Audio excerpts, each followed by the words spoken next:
Every day we're surrounded by noise, notifications, opinions, expectations, chaos. The world wants us to react, fast, loud, and emotionally. But what if I told you there was a way to rise above all of it? A mindset so powerful, it could make you untouchable? I'm talking about Stoicism, an ancient philosophy not just meant to be read, but lived. A way of thinking that trained warriors, emperors, and survivors to master not the world, but themselves. You see, we suffer not because life is hard, but because we expect it to be easy. We get frustrated by traffic, offended by comments, broken by failure. But the Stoics knew a secret. Nothing outside of you can truly harm you, unless you let it. Marcus Aurelius, Emperor of Rome, once wrote, "You have power over your mind, not outside events. Realize this, and you will find strength." It wasn't just poetic, it was tactical. Marcus ruled an empire, fought wars, buried children, faced betrayal. Yet every night he wrote to himself, not to boast, but to remind his mind. Stay calm, stay just, stay in control. Now ask yourself, if the most powerful man in the world needed reminders to stay grounded, what makes us think we don't? Let's be honest, most people today are slaves to emotion. They scroll, compare, react, and spiral. One rude comment ruins their day. One rejection crushes their confidence. But the Stoic is different. He doesn't chase pleasure. He doesn't run from pain. He stands still and lets both pass through him. Because Stoicism is not about suppressing emotion. It's about understanding it.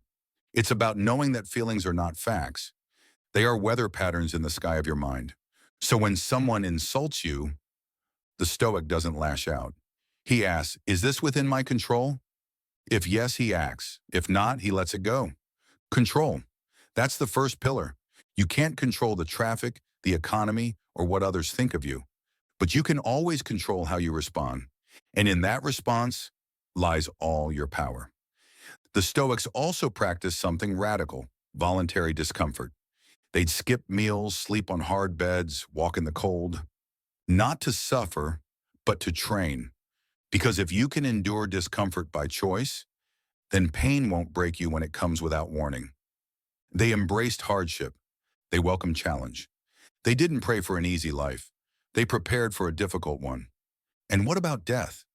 Modern society avoids it, hides it, fears it, but the Stoic faces it every day. Memento mori. Remember you will die. Not to depress you, but to awaken you. Because when you realize your time is limited, you stop wasting it on things that don't matter.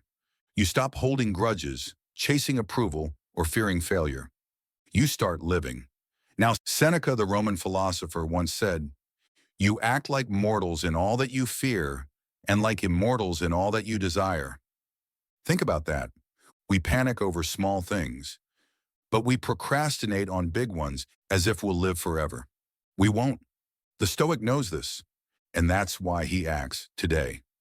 He chooses virtue over comfort, discipline over indulgence, peace over panic. And this isn't just history. Stoicism is needed more today than ever. In a world addicted to outrage, the Stoic chooses calm. In a world craving validation, the Stoic chooses purpose. In a world full of noise, the Stoic chooses stillness. It's not about being emotionless. It's about being emotionally untouchable.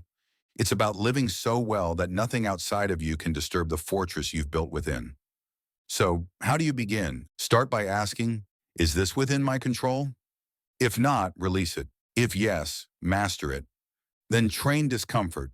Take cold showers, skip a meal. Go for a long walk alone with your thoughts. Not to punish yourself, but to prepare yourself.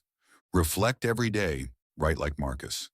Ask yourself, did I act with courage, with discipline, with justice, with wisdom? And most importantly, remember death. Not to live in fear, but to live with urgency. The clock is ticking. You don't have time to be petty. You don't have time to wait. You don't have time to be controlled by things you can't control. You were not born to be reactive. You were born to be powerful. So stop giving your peace to things that don't deserve it. Stop chasing the external. status, likes, approval, and start building the internal. That's the Stoic way. It's about cultivating a mindset that prioritizes inner strength over external validation. The world is full of distractions, temptations, and chaos that can easily lead us astray. But by focusing on what truly matters, our thoughts, actions, and reactions, we can create a sanctuary within ourselves that remains untouched by the turbulence outside.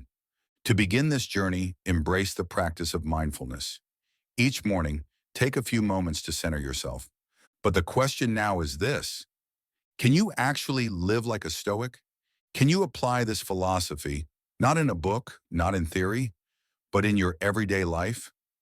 Let's stop being romantic about it and get real. What happens when your plans fall apart? When you lose a job, get betrayed, fail publicly, or wake up one day with nothing? This is where most people crumble. But the Stoic, he doesn't ask, why me? He asks, what now? Because life owes you nothing. Nothing is promised, not health, not success, not even tomorrow. So when it all goes wrong, the Stoic mindset kicks in. This is not happening to me. It's happening for me, to sharpen me, to shape me. It's in adversity where the Stoic thrives. Where others see obstacles, the Stoic sees opportunity. Where others lose control, the Stoic becomes still. You've probably already faced more than you realize. Think of a moment in your life when you didn't think you'd make it. And yet here you are. That's proof. Proof that you can survive chaos. Proof that pain didn't defeat you, it forged you. And that's Stoicism, even if you didn't know it. But here's the truth. Stoicism isn't just about surviving. It's about becoming formidable, mentally, emotionally, spiritually. It's about becoming the kind of person who doesn't break when the world pushes, but instead pushes back, calmly, wisely, and with purpose. Let me tell you a quick story. There was a Roman general named Cato the Younger. He was famous not just for his speeches or military skill, but for his principles. He walked barefoot through the snow, refused bribes, lived simply, and when his enemies tried to corrupt him, he laughed in their faces. They couldn't break him because he wasn't attached to anything they could offer or take away. Now ask yourself, what owns you? What are you clinging to that, if lost, would destroy your peace? Is it your reputation, your income, the approval of people who don't even know who you are? Let it go, because the Stoic doesn't tie his identity to things that can be taken. He ties it to how he lives, and that is the only thing no one can ever steal. You're not here just to survive and scroll your life away. You're here to live consciously, to respond instead of react, to be grounded when the world is panicking, to stand tall when others fold. You don't need to meditate for hours on a mountain. You need to practice the mindset moment by moment. Next time someone cuts you off in traffic, breathe. Next time you get insulted, pause. Next time your plans fall apart, adapt. Not because you're weak, but because you're in control. That's where freedom is, not in comfort, not in control of others, but in the ability to rule yourself. Want to test your stoicism? Try being silent when you want to speak, calm when you want to explode, disciplined when it's easier to quit. Do that, and you'll feel something rare in today's world, inner power. And when you build that, nothing can shake you. You'll become like a rock in the river. The water doesn't break it, it flows around it. You'll be the person others lean on, not because you're loud, but because you're steady. That's what Stoicism gives you. Not an escape from life's challenges, but a tool set to meet them with grace. Now here's a final challenge for you, right now. After this video, go grab a notebook, title the first page, Today's Control, and write down everything that bothered you today. Then circle only what you could control. You'll be shocked. The rest, burn it, trash it, let it go. And then write down this question: how can I respond better next time? Do this every day, even 5 minutes. Over time, you'll train your mind like a warrior trains his sword. You'll start to feel unshakable because you won't be at the mercy of the world. You'll lead yourself through it. The world doesn't need more reactors, it needs more leaders, more calm in chaos, more people like you, willing to live with intention, discipline, and clarity. You don't need to be perfect. You just need to practice. And that's Stoicism. It's not a religion, not a trend. It's a philosophy of action. And the best part? You don't need to wait to start. You can begin right now. Close this video and take control of the next decision you make. Choose something hard over something easy. Choose silence over impulsiveness. Choose growth over comfort. And do it again tomorrow. And again the next day. Until one day, without even realizing it, you've become the kind of person the Stoics wrote about 2,000 years ago. Still, strong, free, emotionally invincible.